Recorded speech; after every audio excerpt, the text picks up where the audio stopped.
un rotolo di pasta sfoglia rotonda,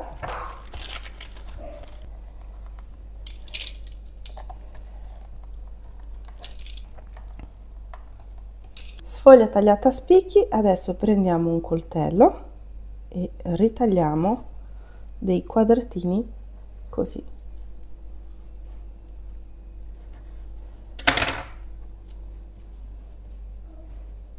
In questo modo creiamo un alberello.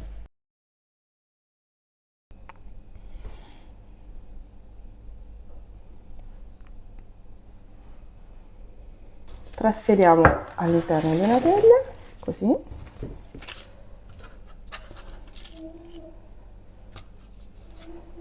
Mettiamo le scimmiette verdi in un contenitore e i gambi in un altro, così.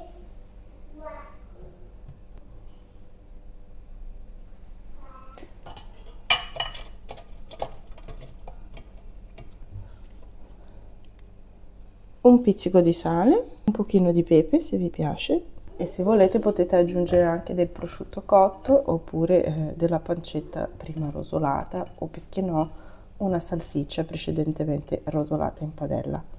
Buchiamo la parte centrale così e mettiamo sopra il ripieno.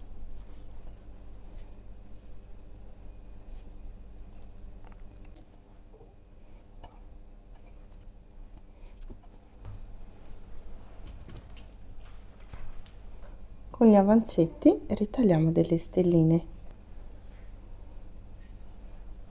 Mamma. Poi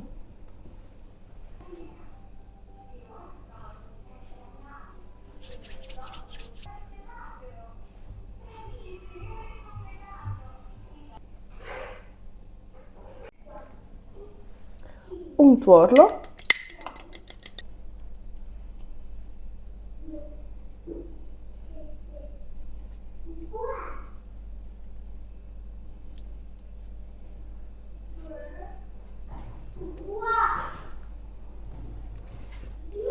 Siamo pronti per infornare. Beh, anche... Sono gli alberelli di Natale, vedi? Ma... Ti piacciono? Aspetta, aspetta. Aggiungiamo le stelline qua e là.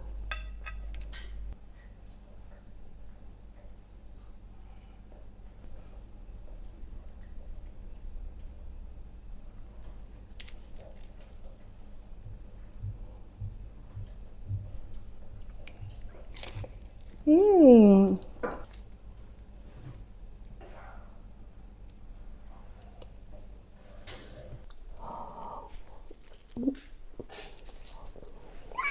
Mm. Fatemi sapere se li farete per il vostro Natale. Alberelli! Come si chiamano? Ape. Come? Ape. Alberelli di Natale. Già. Con la stella. Sì. Sì. Sì. Sì. Ciao. Ciao! Mamma. Mandiamo ciao, facciamo ciao. Ciao, ciao. Ciao ciao! Ciao ciao!